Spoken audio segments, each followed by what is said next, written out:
فبلغن أجلهن فأمسكوهن بمعروف رب اشرح لي صدري ويسر لي أمري واحلل عقدة من لساني يفقهوا قولي ما قبل اللہ رب العزت نے طلاق کا بحث تفصیلاً ذکر فرمایا. آج بھی طلاق کا بحث ہے. وہ اس طرح کہ کوئی انسان اپنی بیوی کو ایک طلاق دے دیں یا 2 طلاق دے دیں، اس کے بعد جب طلاق رجعی ہو، اور بار بار میں نے آپ سے کہا کہ صریح لفظ کے ساتھ یعنی لفظ طلاق ذکر کیا ہو، تو اس صورت میں 2 طلاقوں کے بعد اپنی بیوی کو رجوع کرنا جائز ہے. اور یہاں پر اللہ رب العزت دوبارہ یہی بیان فرما رہا ہے، وہ یہ کہ 2 طلاق دینے کے بعد یا 1 طلاق رجعی دینے کے بعد آپ کو اختیار ہے، چاہے اپنی بیوی کو رجوع کر لیں اور چاہے اپنی بیوی سے پھر اسی طرح علیحدہ رہیں اور عدت پوری ہو جائے گی تو بیوی مکمل طلاق ہو جائے گی، اور دوبارہ آپ کے لیے وہ جائز نہیں ہوگی یہاں تک کہ حتی تنکح زوجا غیرہ، دوسرے خاوند کے ساتھ نکاح کر لیں. تو پہلی بات یہ ہے کہ اللہ رب العزت نے فرمایا اگر بیوی کو اپنے پاس رکھنا ہے تو بمعروف، حسنی معاشرہ کے ساتھ. اور حسنی معاشرہ کہا جاتا ہے کہ انسان کو بلا غلطی اور بلا کوئی عذر تکلیف نہ دینا، یعنی بیوی پر ظلم زیادتی نہیں کرنا، اور اسی طرح بیوی کے ساتھ حسن معاشرہ کے ساتھ رہنا. تو اس صورت میں آپ کو چاہیے اگر رجوع کرنا ہے تو رجوع کر لیں، اور اگر رجوع نہیں کرنا او سرحوہن بمعروف، اور یا چھوڑنا ہے، تو اس صورت میں بھی اللہ رب العزت نے معروف کا لفظ لگایا. وہ اس طرح کہ اگر چھوڑنا ہے تو حسن معاشرہ کے ساتھ چھوڑنا ہے، یہ نہیں کہ بیوی سے پیسے مانگنے ہیں کہ میں آپ کو طلاق دے دیتا ہوں، یعنی آپ کو رجوع نہیں کرتا، مجھے پیسے دے دیں، اور یا جو مہر آپ کو دیا تھا وہی مہر مجھے دے دیں، اور یا اسی طرح کوئی اور شرائط لگا لیں. لیکن اللہ رب العزت نے فرمایا کہ بمعروف، حسن معاشرہ کے ساتھ اسے ترک کرنا ہے. اور دوسری طرف اللہ رب العزت نے فرمایا کہ اگر رجوع کرنا ہے اس عورت اور اس بیوی کو اپنے پاس ٹھہرانا ہے تو زیادتی کے لیے نہیں کہ میں دوبارہ رجوع کر کے اپنے قید خانے میں دوبارہ داخل کروا دوں. تکلیف کے لیے بیوی سے رجوع کرنا جائز نہیں. ظلم زیادتی کے لیے کہ کوئی بات دل میں ہو کہ میں اس کا بدلہ لینا چاہتا ہوں تو دوبارہ رجوع کر کے وہی بدلہ لے کر دوبارہ تکلیف میں مبتلا کر لو. لتعتدوا، اللہ رب العزت نے فرمایا اس لیے رجوع نہیں کرنا کہ آپ ان پر زیادتی کر لیں. اور اگر جو انسان وہ رجوع کر لے اس واسطے کہ بیوی پر ظلم اور زیادتی کر لے اور یا بیوی کو تکلیف پہنچائے تو اللہ رب العزت نے فرمایا ایسا انسان وہ اپنے آپ پر ظلم کر رہا ہوتا ہے. اصل میں دوسرے انسان پر ظلم کرنا خود پر ظلم کرنا ہے. وہ اس طرح کہ انسان جب ظالم بن جائے تو مظلوم کا بدلہ اللہ رب العزت ضرور لے گا. آخرت میں تو کوئی شک اور کوئی شبہ نہیں کہ انسان جب مظلوم ہو تو ظالم سے اس کا بدلہ لیا جائے گا، چاہے جس صورت میں بھی ہو، چاہے جس خصلت کے ساتھ بھی ہو، جس صفت کے ساتھ ہو، لیکن ظلم ہو تو ظالم سے مظلوم کا بدلہ لیا جائے گا، کوئی شک و شبہ نہیں. لیکن بسا اوقات اللہ رب العزت ظالم سے وہی بدلہ دنیا میں بھی لیتا ہے، اور اس طرح کہ ظالم سے سکون چھین لیتا ہے اور یا ایسے لا علاج امراض میں مبتلا کر دیتا ہے کہ ظالم خود بھی حیران اور پریشان ہوتا ہے کہ کیا کروں. اور عموماً اسی طرح ہی ہوتے ہیں. دنیا میں جب کوئی ظالم ہو تو اللہ رب العزت اسی ظالم کو بالفرض موقع بھی دے دے، مہلت بھی دے دے، کوئی مرض میں مبتلا نہ ہو، لیکن اس کے خاندان میں ایسے امراض کے ساتھ انسان کو پیدا فرما دے گا کہ ہمیشہ اسی غم میں رہتے ہیں. اور ہمارا آنکھوں دیکھا معاملہ اسی طرح ہے کہ ظالم کے گھر میں خواہ ضرور بھی ضرور لا علاج امراض میں سے کوئی نہ کوئی مرض ہوتی ہے. تو یہ دنیا کا معاملہ ہے. تو آخرت میں انسان جب ظالم ہو، یہی مظلوم اپنا ظلم کا بدلہ وہ لیتا ہے، یہاں تک کہ ظالم سے نیکیاں ختم ہو جاتی ہے. تو یہی مظلوم طبقہ ہے، اسی مظلوم طبقے کے گناہوں کو اٹھا کر ظالم کے اوپر ڈال دیا جاتا ہے. اگر ظالم بالفرض نیک اعمال ہو، جیسا کہ آج کل معاشرے میں ظالم لوگ ظاہراً الحاج اپنے ساتھ لکھتے ہیں. الحاج، ایک حاجی ہوتے ہیں، ایک الحاج ہوتے ہیں. تو حاجی یہ ہے کہ وہ حج کی ادائیگی کر لے، اللہ کے گھر کا دیدار کر لے، لیکن الحاج الف لام کے ساتھ لکھنا یہ اس بات کی دلیل ہوتی ہے کہ اس شخص نے اللہ کے گھر کا دیدار بار بار کیا ہو، بہت سے حج اس نے ادا کیے ہیں. ظاہراً تو نیک ہوتے ہیں لیکن اصل میں وہ ظالم اور جابر ہوتے ہیں، جیسا کہ آج کل معاشرہ میں ہے. ظاہراً لوگوں کو نیک خود کو ظاہر کر دیتے ہیں کہ میں نیک ہوں، میں تبلیغ میں وقت لگاتا ہوں، میں نے حج کیا، عمرے کیے، 4 مہینے لگائے، اسی طرح مسجدیں بنائی، لیکن لوگوں پر ظلم کرنے میں وہ کسر نہیں چھوڑتے. لیکن ظاہراً نیک ہونا یہ انسان کے لیے کامیابی کا سبب نہیں، بلکہ انسان تب نیک ہوگا جو ہم نے پچھلے پارے میں پڑھا ہے، وہ ہوا محسن، اس حال میں کہ وہ احسان کرنے والا ہوں. اور عبادت میں احسان یہ ہے کہ انسان اسی طرح عبادت کر لے گویا وہ اللہ کو دیکھتا ہو. اور اگر یہ نہ ہو تو عبادت میں احسان یہ ہے کہ اسی طرح عبادت کر لے کہ گویا اللہ رب العزت سے دیکھتا ہو، یعنی اسی طرح توجہ کے ساتھ عبادت کرنا کہ اللہ رب العزت مجھے دیکھتا ہے. یہی عبادت میں احسان ہے. انسان تب تک نیک نہیں بن سکتا عبادت کے لحاظ سے جب کہ وہ محسن نہ ہو. اور دوسری طرف معاملات میں احسان، معاملات میں احسان وہ ہے کہ انسان اپنے بھائی کے لیے وہ چیز پسند نہ کر لے جو خود کے لیے پسند کرتا ہو، تب تک یہی انسان وہ محسن نہیں بن سکتا. اور ظلم کرنا، لوگوں کو تکلیف پہنچانا، اور اسی طرح لوگوں کے لیے نقصان دہ خود کو ثابت کرنا، یہ دور کی بات ہے. لیکن احسان یہ ہے، انسان نیک تب بن جاتا ہے کہ یہ دونوں باتیں اس میں ہوں. عبادت اسی طرح کرنا کہ اللہ کو خود دیکھ رہا ہوتا ہے، اگر نہ ہو تو اللہ دیکھ رہا ہوتا ہے.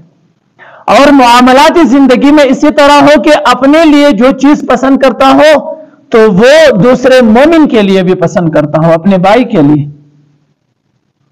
تو یہاں بھی اللہ رب العزت نے فرمایا کہ جو شخص یہ کام کر لے تو وہ خود پر ظلم کرنے والا ہوگا. اور ظاہراً یہ بیوی پر ظلم کرتا ہے، لیکن اللہ رب العزت نے فرمایا کہ خود کے ساتھ ظلم ہے.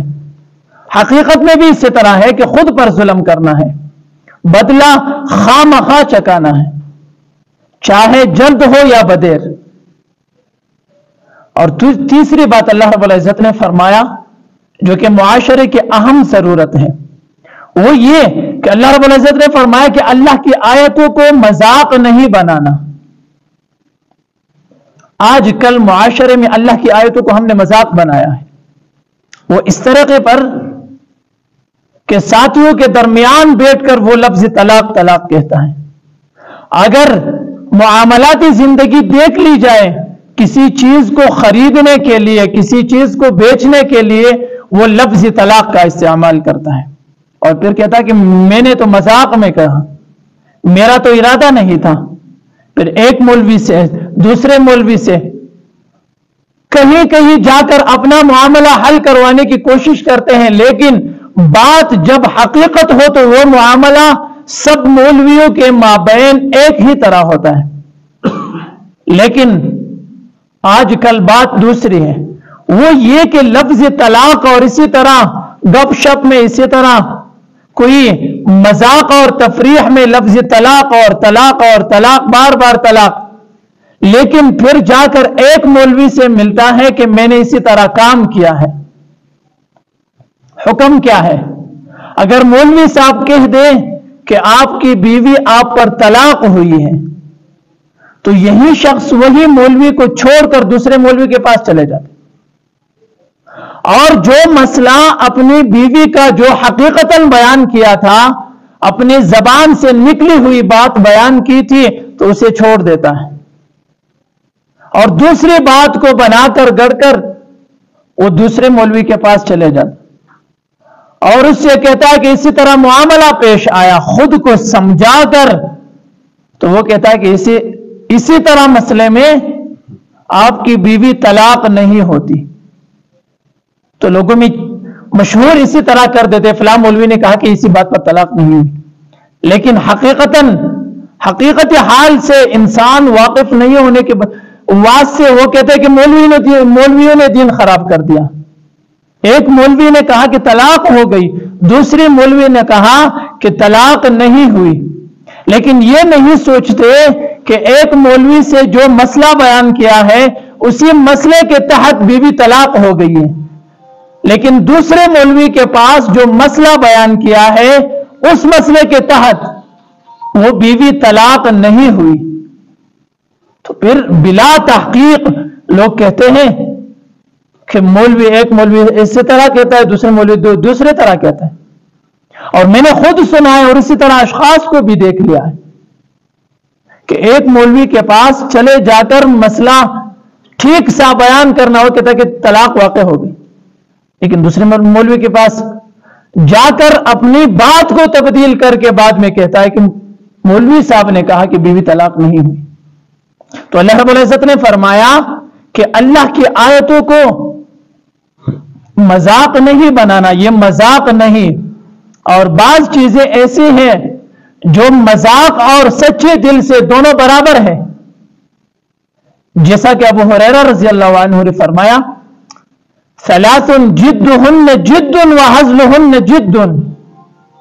تین چیزیں ایسی ہیں جو مذاق میں بھی سچی ہے اور سچی باتوں میں بھی سچی ہے. الطلاق والعتاق والرجعہ، وہ یہ کہ طلاق دینا. اگر گپ شپ میں بھی آپ کہیں کہ میری بیوی طلاق ہو گئی، یا بیوی سے کہہ دے اور یا کسی اور شخص سے کہہ دے کہ میری بیوی طلاق ہو گئی، پھر کہتا کہ میں نے تم مذاق میں کہا. نہیں، مذاق نہیں چلتا طلاق میں. اور دوسری بات یہ کہ والعتاق، اگر کسی کے پاس غلام ہو تو وہ گپ شپ میں مذاق کے طور کہتے کہ یہ غلام آزاد ہے، پھر کہتا کہ میں نے تو مذاق کر دیا. نہیں، بس یہی غلام آزاد ہے. اور تیسری والرجعہ، اور بیوی کو طلاق دے کر وہ طلاق جو رجعی ہو، صریح لفظ کے ساتھ ہو، اور اسی کے بعد آپ اپنی بیوی کے ساتھ رجوع کر لیں تو بعد میں کہیں کہ میں نے تو مذاق کے طور پر آپ سے رجوع کیا تھا، اور یا یہ میں نے اپنے خواہش پوری کرنے کے لیے آپ سے رجوع کر دیا تھا، میرے تو حقیقت حال پر وہ نیت مراد نہیں تھی کہ میں طلاق کو واپس کر دوں. لیکن رسول اللہ علیہ الصلوۃ والسلام نے فرمایا کہ ان تین چیزوں میں جدہن جد وہزلہن جد، مذاق بھی سچی بات ہے اور سچی بات بھی سچی بات ہے. تو اسی لیے اللہ رب العزت نے فرمایا کہ اللہ کی آیتوں کو مذاق نہیں بنانا. اور پھر اللہ رب العزت نے فرمایا کہ اللہ کی جو نعمتیں ہیں آپ پر اسی کو یاد کر لیں. جو قرآن نازل کیا ہے اسی قرآن کو یاد کر لیں، اور جو علم باطنی اللہ رب العزت نے آپ پر نازل کر دیا، اسی کو یاد کر لو جو آپ کو نصیحت کرتی ہے۔ قرآن کے ذریعے اللہ رب العزت نے ہمیں نصیحت فرمایا، احادیث نبویہ کے ذریعے اللہ رب العزت نے ہمیں نصیحت فرمائی، تو اسی کو یاد کر لیں، یہ سب سے بڑی نعمت ہے۔ نعمت کو یاد کر لیں اور نعمت کا شکریہ ادا کر لیں، اور جو نعمت کا شکریہ ادا کرے گا اللہ رب العزت نے فرمایا لَأَزِيدَنَّكُمْ، ضرور بالضرور اسی نعمت کو ہم زیادہ کر دیں گے۔ اللہ نے ہمیں ایمان دیا ہے، اسی ایمان کا شکریہ یہ ہے کہ ہم اللہ رب العزت کے احکامات کو مان لیں تو اللہ رب العزت ہمارے ایمان میں قوت اور طاقت عطا فرما دے گا۔ اور پھر اللہ رب العزت نے فرمایا اللہ سے ڈرو، یہ نہیں کہ بات کر کے بعد میں کہے کہ میں نے یہ بات نہیں کہی، یا طلاق دے کر بعد میں کہے کہ میں نے طلاق نہیں دی، یا رجوع کر کے اپنی بیوی کے ساتھ رجوع کر کے بعد میں کہے کہ میں نے رجوع نہیں کی۔ تو اللہ رب العزت نے فرمایا جو باتیں گزر گئی تو اس پر اللہ سے ڈرنا چاہیے، اور سمجھ لو اللہ رب العزت ہر چیز پر علم رکھنے والا ہے۔ اگر آپ رجوع کر لے بعد میں کہے کہ میں نے رجوع نہیں کیا، یہی بیوی کے ساتھ مجھے نہیں رہنا، میں نے طلاق دی ہے، اور حال یہ ہے کہ آپ نے رجوع کیا ہو، اور یا اسی طرح آپ نے طلاق دی ہو اور بیوی سے آپ کی محبت ہو لیکن بعد میں کہے کہ میں نے طلاق نہیں دی، میں نے طلاق کا لفظ بھی استعمال نہیں کیا، تو اللہ نے پہلے فرمایا کہ اللہ سے ڈرو، اسی طرح بات نہ کرو۔ اگر پھر بھی کرتے ہو تو اللہ رب العزت ہر چیز پر علم رکھنے والا، اللہ سے کوئی بات چھپی ہوئی نہیں ہوتی، کوئی بھی نہیں چھپا سکتا۔ تو خلاصہ یہ کہ سب سے پہلی بات یہ ہے کہ لفظ طلاق سے اتنا دور رہنا جتنا انسان کسی درندے سے بھاگ جاتا ہے، کیونکہ حدیث شریف میں ہے ابغض الحلال الی اللہ الطلاق، اللہ کے نزدیک مبغوض ترین چیز وہ ہے، حلال چیزوں میں وہ طلاق ہے، اللہ کو ناپسند چیز ہے۔ اور طلاق کی نوبت اور اس ناپسند چیز کی نوبت تب آتی ہے انسان بد اخلاق ہو، بد کردار ہو، اور یہی بد اخلاقی، بد کرداری اور بے حیائی سے انسان کو نماز روکتی ہے۔ تو سب سے پہلے ہم نمازی بن جائیں تو ہمارا معاشرہ سدھر جائے گا، گھریلوی زندگی اور اسی طرح باہر کی زندگی ہماری سدھر جائے گی، تو پھر یہی مسائل پیش نہیں آئیں گے، پھر ایک مولوی کے پاس دوسرے مولوی کے پاس جانا نہیں پڑے گا کہ اسی مسئلے کو ہم لے کر کسی مولوی کے پاس چلے جائیں۔ اس سے بہتر یہ ہے کوئی اور مسئلہ جس کی وجہ سے ایمان ترقی کرتا ہو، یا جو مسئلہ آپ کو سمجھ میں نہ آئے وہی مسئلہ کسی مولوی سے پوچھ لے، اور علم کا ایک باب سیکھنے سے اللہ رب العزت 1000 رکعت نفل کا اجر و ثواب دیتا ہے۔ یہ نہیں کہ ہم پھنس جائے پھر مولوی کے پاس جائے کہ اب کیا کریں گے۔ اور بعض لوگ حلالہ کرتے ہیں، طلاق دے کر خفیتاً اپنی بیوی کو کسی کے ساتھ نکاح میں دیتے اور بعد میں واپسی کرتے ہیں۔ ہمارے استاد محترم مفتی شیر عالم صاحب، ایک شخص نے کال کیا کہ میں نے اپنی بیوی کو طلاق دی ہے، اور وہ یہ کہ وہ حلالے کے بغیر جائز نہیں ہوتی ہمارے لیے، مولویوں سے پوچھ لیا ہے۔ تو مولوی صاحب نے کہا کہ آپ حلالہ کر لیں، تو اس نے کہا کہ یہ خدمت آپ انجام دو گے، تو پھر اپنی بیوی کو دوسرے کے نکاح میں دینا اسے خدمت سمجھتے ہیں، حلال کے سب سے بڑی بے عزتی یہ ہے۔ تو معاشرہ اتنا گرا ہوا ہوتا ہے، تو اس لیے لوگ کہتے ہیں، بڑے لوگ کہتے ہیں کہ افسوس سے احتیاط بہتر ہے، اپنے زبان کو لگام دے، یہی احتیاط ہے، بعد میں افسوس کرتے ہوں۔ تو پھر کہیں گے مولوی صاحب یہ خدمت آپ کرو گی؟ مولوی صاحب نے کہا کہ ہمارے پاس بہت سے طلباء ہیں، چلو آ جاؤ۔ تو یہی عزت نہیں رہتی، پھر یہی ذلت ہے۔ اور اسی طرح کرنا کہ میری بیوی کے ساتھ حلالہ کرنا اور پھر طلاق دینا اور پھر میں دوبارہ نکاح کر لوں گا، یہ بھی ناجائز طریقہ ہے. یہ تو وہی نکاح ہوا جو نکاح موقت یعنی وقت کا نکاح، اور یا یہ کہ نکاح متعہ جو شیعوں کے نزدیک وہ جائز ہے لیکن اسلام میں جائز نہیں. آج کل لوگ اسی معاملے میں گرے ہوئے ہیں. تو اسی لیے افسوس سے احتیاط بہتر ہے. زبان کو لگام دینا کہ یار میرا بلڈ پریشر ہائی ہوا تھا، تو اسی طرح تو ہنسنے اور مذاق میں تو کبھی بھی کسی نے بیوی کو نہیں کہا ہوگا کہ چائے لاؤ میں نے تجھے طلاق دی، یا بستر لاؤ میں نے تجھے طلاق دی. نہیں، غصے کی حالت میں طلاق واقع ہوتی ہے. تو اسی لیے غصے میں بھی خود پر کنٹرول کرنا. وَالْكَاظِمِينَ الْغَيْظَ وَالْعَافِينَ عَنِ النَّاسِ، اللہ رب العزت نے فرمایا کہ نیک لوگ وہ ہے، مومن کی صفت یہ ہے کہ وَالْكَاظِمِينَ الْغَيْظَ وَالْعَافِينَ عَنِ النَّاسِ، اپنے غصے پر کنٹرول کرتے ہیں اور لوگوں سے درگزر فرماتے ہیں. یہی مومن کی صفت ہے. اگر اتنا بھی کنٹرول نہ ہو کہ ساری زندگی آپ کی بیوی آپ کے ساتھ رہی، آپ کے غم اور درد میں شریک ہوئی، آپ کے ساتھ ہر معاملہ میں شریک ہوئی، لیکن معمولی سے غصے کی وجہ سے آپ نے اسے طلاق دے دی، یہ مومن کی صفت نہیں ہے. یہ مومن کی صفت نہیں ہے. اللہ رب العزت نے مومن کی جو صفت بیان کی ہے، اور اللہ رب العزت کو یہی علم تھا کہ انسان مریض بن جائے، بلڈ پریشر ہائی ہو جائے، اس کے باوجود خود پر کنٹرول کر سکتا ہے، کیونکہ اللہ رب العزت نے یہی حکم نازل فرمایا. اگر اسی مرض میں انسان خود پر کنٹرول نہیں کر سکتا تھا اور اللہ رب العزت نے حکم فرمایا ہوتا تو یہ طاقت سے زیادتی کا حکم ہے جو اللہ رب العزت کے نزدیک وہ قابل قبول نہیں. لا یکلف اللہ نفسا الا وسعها. اللہ رب العزت کسی نفس کو اس کی قوت اور طاقت سے زیادہ تکلیف نہیں دیتا. اپنی وسعت کے موافق انسان کو تکلیف دی جاتی ہے. تو یہی مرض بھی اللہ رب العزت کے علم سے باہر نہیں تھی کہ اس مرض میں نے کنٹرول نہیں کیا، نعوذ باللہ اللہ نے مجھ پر زیادتی کی. نہیں، اسی طرح نہیں. مومن کی صفت یہ ہے.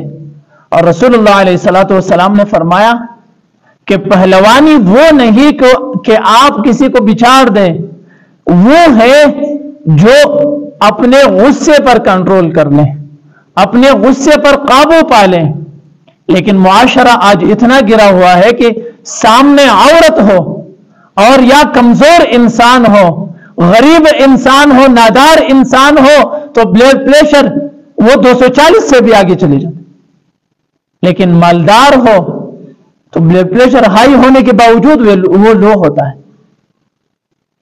اور لوگ کہتے کہ یہی اخلاق ہے کہ صاحب کے سامنے میں نے اخلاق چلائی، اخلاق سے کام لیا. نہیں، یہ اخلاق نہیں، یہ خوف ہے، یہ ڈرنا ہے. اسی کو اخلاق نہیں کہتے. اخلاق وہ ہے کہ قوت اور طاقت ہونے کے باوجود آپ اپنا بدلہ نہ لیں، صبر کر لیں، تو یہ اخلاق ہے.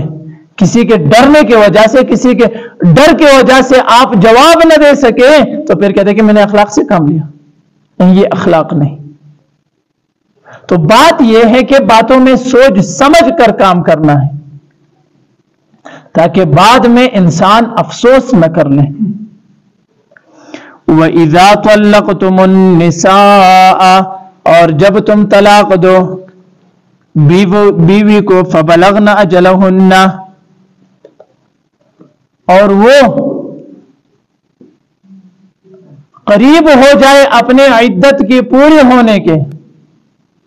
یہاں زوج ثانی مراد ہے، یعنی دوسرا خاوند وہ اگر معاملہ ٹھیک نہ ہو جائے اپنے بیوی کو طلاق دیں تو فَأَمْسِكُوهُنَّ بِمَعْرُوفٍ، اپنے پاس رکھنے دے حسن معاشرہ کے ساتھ، او سَرِّحُوهُنَّ بِمَعْرُوفٍ، اور یا چھوڑ دے حسن معاشرہ کے ساتھ. دوسرے طرف اگر اپنے پاس رکھنے یعنی عدت میں رجوع کرنا ہے تو پھر بھی اس نیت سے رجوع کرنا ہے کہ میاں بیوی کی زندگی جس طرح اچھی ہو وہی زندگی گزارنی ہے. اور اگر چھوڑنا ہے تو شرائط نہیں لگانا کہ مہر دے دے یا کوئی پیسہ دے دے وغیرہ.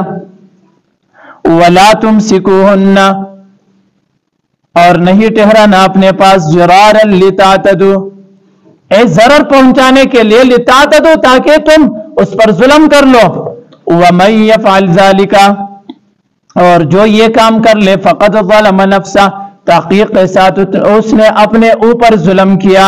وَلَا تَتَّخِذُوا آیَاتِ اللَّهِ هُزُوًا، اور مت پکڑو اللہ تعالیٰ کی آیتوں کو ہزواً، گپ شپ، مسخرے، استہزاء. وہ یہ یا عمل نہ کر لیں اور یا لفظ طلاق کو مذاق بنا دے کہ ہر جگہ طلاق اور طلاق. وَاذْكُرُوا نِعْمَةَ اللَّهِ عَلَيْكُمْ، اور یاد کر لو اللہ کی نعمت جو تم پر ہو. وَمَا أَنزَلَ عَلَيْكُمْ، اور وہ جو نازل کیا ہے تم پر، من الکتاب، قرآن مجید سے، جو علم ظاہری، ہمارے ظاہر کا اصلاح کرنے والی قرآن، ظاہر کی اصلاح کرنے والا قرآن ہے. والحکمت، اور سنت کو، جو حضور صلی اللہ علیہ وسلم کی احادیث مبارکہ ہیں، جو علم باطنی ہے. ایک سے مراد قرآن، دوسری سے مراد سنت، اور یا یہ کہ ایک سے مراد علم ظاہری اور دوسرے سے مراد علم باطنی. یعظکم بہ، جس کے ساتھ آپ کو نصیحت کی جاتی ہے وہ یہ ہے، نصیحت کی کتاب وہ قرآن مجید ہے. واتقوا اللہ، اللہ سے ڈر لو. وعلموا، اور سمجھ لو، ان اللہ، یقیناً اللہ تعالی، بکل شیء علیم، ہر چیز پر علم رکھنے والی ذات ہے. بات کر کے لوگوں سے تو چھپا سکتے ہیں، معاشرہ سے تو بات چھپا سکتے ہیں، لیکن اللہ سے کوئی بات نہیں چھپتی. تو اسی لیے اللہ سے ڈرنا چاہیے. اللہ تعالیٰ ان باتوں پر عمل کرنے کی توفیق نصیب فرمائے. الحمدللہ رب العالمین، والعاقبۃ للمتقین، والصلاة والسلام علی اشرف الانبیاء والمرسلین، محمد وآلہ وصحبہ اجمعین.